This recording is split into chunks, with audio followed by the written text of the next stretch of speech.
Hi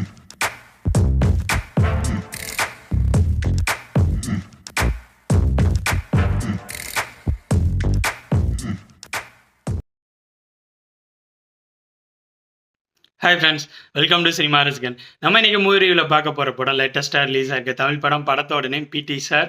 இது ஒரு drama movie. இந்த படத்தோட ஸ்டோரி அண்ட் ரிவ்யூ பார்க்குறதுக்கு முன்னாடி சினிமா ரசிகன் சேனலுக்கு இப்போ தான் ஃபஸ்ட் டைம் வந்திருக்கீங்கன்னா இந்த வீடியோ ஃபுல்லாக பாருங்கள். பிடிச்சிருந்தா லைக் பண்ணுங்கள், கமெண்ட் பண்ணுங்கள். அப்படியே சினிமா ரசிகன் சேனலை சப்ஸ்கிரைப் பண்ணுங்கள். கூடவே பக்கத்தில் இருக்க பெல் ஐக்கானி தட்டி விடுங்க. அப்போ தான் நான் போகிற வீடியோஸ் உடனுக்குடன் வந்து சேரும். அப்படியே உங்களோட சின்ன ஹெல்ப்பாக இந்த வீடியோஸ் எல்லாம் உங்களோட ஃப்ரெண்ட்ஸ், ஃபேமிலி மெம்பர்ஸ் எல்லாத்தையும் ஷேர் பண்ணுங்கள். உங்களோட சின்ன ஷேர் எனக்கு ரொம்ப சப்போர்ட்டாக இருக்கும். வாங்க இந்த படத்தோட ஸ்டோரி என்னன்னு பார்ப்போம். ஹீரோவான ஹிப்பாபாதி ஒரு ப்ரைவேட் ஸ்கூலில் பிடி சாராக ஒர்க் பண்ணிகிட்டு இருப்பார். அவர் ரொம்ப ஜாலியான டைப். ஆனால் தான் உண்டு தான் வேலை உண்டுன்னு இருக்கிறவர், எந்த பிரச்சனைக்கும் போக மாட்டார். அதுக்கு காரணம் அவரோட அம்மாவான தேவதர்ஷினி ஜோசியர்காரர் அவரோட ஜாதகத்தில் பிரச்சனை இருக்குன்னு சொன்னதுனால சின்ன வயசுலேருந்தே எந்த பிரச்சனைக்கும் போகக்கூடாதுன்னு சொல்லி கண்டித்து வளர்த்துருப்பாங்க. ஸோ அவர் இந்த மாதிரி சைலண்ட்டாக எந்த பிரச்சனைக்கும் போகாத கேரக்டராக இருப்பார். நெக்ஸ்ட்டு அவர் தான் ஸ்கூலில் தான் கூட ஒர்க் பண்ணிகிட்டு இருக்க டீச்சரான காஷ்மீராவை ஒன் சைடாக லவ் பண்ணிகிட்டு இருப்பார். அடுத்தடுத்து நிறைய விஷயங்களை பண்ணி ஹீரோயினை இம்ப்ரெஸ் பண்ணி அது டபுள் சைட் லவ்வாகவும் நெக்ஸ்ட்டு நிச்சயதார்த்த லெவலுக்கு போகிற சூழ்நிலையில் இருக்கும். இன்னொரு பக்கம் ஆதி அவரோட ஆப்போசிட் வீடு இளவரசு ஃபேமிலி இருப்பாங்க. இளவரசு அவருக்கு 2 பொண்ணுங்க இருப்பாங்க. பெரிய பொண்ணான அனிமிகா பக்கத்தில் காலேஜில் படிச்சுட்டு இருப்பாங்க. ஆதியை அண்ணா மாதிரி பார்த்துட்டு கொஞ்சம் க்ளோஸாகவும் இருப்பாங்க. இந்த மாதிரி இருக்க சூழ்நிலையில் அனிமிகா அவங்களுக்கு ஒரு பிரச்சனை வருது. அடுத்து நடக்கிற விஷயங்களில் ஒரு பெரிய சம்பவம் ஆகுது. இதை பார்க்குற ஹீரோவான ஆதி பொங்கி எழுறாரு. இதுக்கப்புறம் படத்தில் நடக்கிற சம்பவங்கள் தான் பிடி சார். ஃபஸ்ட்டு இந்த படத்தோட பாசிட்டிவ்ஸ் பற்றி பார்ப்போம். ஃபஸ்ட்டு பாசிட்டிவ் எனக்கு பட்டது, இந்த படத்தில் பெண்கள் ஃபேஸ் பண்ணுற பாலியல் சீண்டல்கள் பற்றி அதுக்கு எதிரான விஷயங்களை சீன்ஸு வசனங்கள் மூலம் படம் ஃபுல்லாக நிறைய இடங்களில் வச்சுருக்காங்க. பெண்கள் எந்த மாரி ட்ரெஸ் பண்ணணும், கொஞ்சம் அவங்களுக்கு பிடிச்ச மாதிரி ட்ரெஸ் பண்ணால் அதை இந்த சமூகம் எப்படி பார்க்குது, அவங்கள நல்லவங்க கெட்டவங்கிறத ட்ரெஸ்ஸை வச்சு ஜட்ஜ் பண்ணுறாங்க.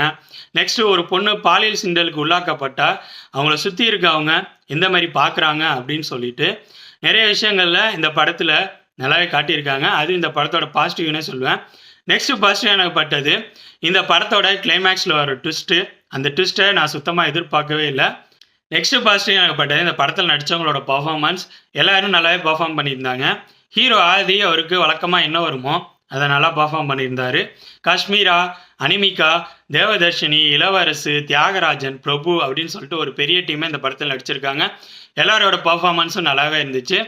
நெக்ஸ்ட் இந்த படத்தோட டெக்னிக்கல் விஷயங்களான ஒளிப்பதிவு, பேக்ரவுண்ட் மியூசிக், எடிட்டிங், இந்த 3 விஷயங்களும் படத்தோட ஃப்ளோவுக்கு ரொம்ப சப்போர்ட்டாக இருந்துச்சுன்னு சொல்லுவேன். ஹிப்பாபாதியோட 25வது படம். அவர் மியூசிக் டைரக்டராக ஒர்க் பண்ணுறது. இந்த படத்தோட பேக்ரவுண்ட் மியூசிக் நல்லாவே இருந்துச்சு. படத்தோட ட்ராமா மோட்லேயும் சரி, ஒரு சுவாரஸ்யமாக த்ரில்லர் மோடில் போகிறப்பையும் சரி, படத்தோட பேக்ரவுண்ட் மியூசிக் நல்லாவே இருந்துச்சு. ஆனால் சாங்ஸு பெருசாக ஒர்க் அவுட் ஆகலை. எனக்கு ஒர்க் அவுட் ஆன மாதிரி தெரியல.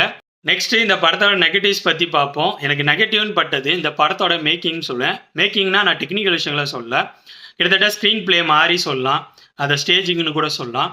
காரணம், இந்த படத்தில் பெண்கள் ஃபேஸ் பண்ணுற பாலியல் சீண்டல்கள், அதற்கு எதிராக பேசுகிற வசனங்கள்னு சொல்லிட்டு அங்கங்கே வர விஷயங்கள் எல்லாம் கொஞ்சம் நல்லா இருக்குது. ஆனால் அதை தவிர படத்தில் ஃபுல் அண்ட் ஃபுல் கமர்ஷியலாக தான் இருக்குது, லாஜிக்கும் கிடையாது. செகண்ட் ஹாஃபில் கோர்ட் ரூமுக்கு படம் மாறுற பிறகு அந்த இன்வெஸ்டிகேஷன்லாம் பெருசாக ஒன்றும் எனக்கு சுவாரஸ்யமாக தெரில. கோர்ட் ரூமில் நடக்கிற ஆர்கியூமெண்ட்ஸும் பெருசாக எனக்கு சுவாரஸ்யமாக தெரில. கிளைமேக்ஸ் ட்விஸ்ட்டு நல்லா இருக்குது, இருந்தாலும் அதுக்கு முன்னாடி கோர்ட்டில் நடக்கிற ஆர்கியூமெண்ட்ஸ் பெருசாக ஒர்க் அவுட் ஆகலை. காரணம் ஏன்னா நம்ம படம் பார்க்குறப்பே நமக்குள்ள லாஜிக்கலாக சில கொஸ்டின்ஸ் உருவாகும். ஏன் இதை யோசிக்கலை, ஏன் இதை யோசிக்கலை அப்படிங்கிற மாதிரி உருவாகும். ஆனால் அதை இந்த படத்துக்குள்ளே கொண்டு வந்திருக்க மாட்டாங்க. ஸோ எனக்கு பெருசாக அந்த விஷயங்கள்லாம் ஒர்க் அவுட் ஆகுற மாதிரி தெரியல. ஓவராலாக சொல்லணும்னா என்னை பொறுத்த வரைக்கும் இந்த படம் சுமாரான படம். ஆகா ஓகோன்னு சொல்ல முடியல, ரொம்ப மொக்க படம்னு சொல்ல முடியல, இன்பிட்வீனில் தான் இருக்குது. இந்த படம் லேடிஸ்க்கு பிடிக்க வாய்ப்பு இருக்குது. உங்களுக்கு லாஜிக்கே இல்லாமல் கமர்ஷியலாக சென்டிமெண்ட்டோட மெசேஜ் இருக்க ட்ராமாஸ் பிடிக்குன்னா நீங்கள் இந்த படத்தை பார்க்கலாம். இந்த படத்தில் அடல்ட் கண்டென்ட் இல்லை, இருந்தாலும் குழந்தைகள் இந்த படத்தை பார்க்க வேணாமோ அப்படிங்கிறது என்னோட ஃபீல். ஸோ இதை மனசில் வச்சுட்டு பார்க்கணுன்னு நினைக்கிறவங்க போய் பாருங்கள். ஓகே ஃப்ரெண்ட்ஸ், இந்த வீடியோ உங்களுக்கு பிடிச்சிருக்கும்னு நினைக்கிறேன். தேங்க்ஸ் ஃபார் வாட்சிங். இந்த வீடியோ பிடிச்சிருந்தா லைக் பண்ணுங்கள், கமெண்ட் பண்ணுங்கள், ஷேர் பண்ணுங்கள். அப்படியே சினிமா ரசிகன் சேனலை சப்ஸ்கிரைப் பண்ணுங்கள். கூடவே பக்கத்தில் இருக்க பெல் ஐக்கானையும் கிளிக் பண்ணுங்கள். அப்போ தான் நம்ம போடுற வீடியோஸ் உடனுக்குடன் உங்களுக்கு வந்து சேரும். தேங்க்யூ.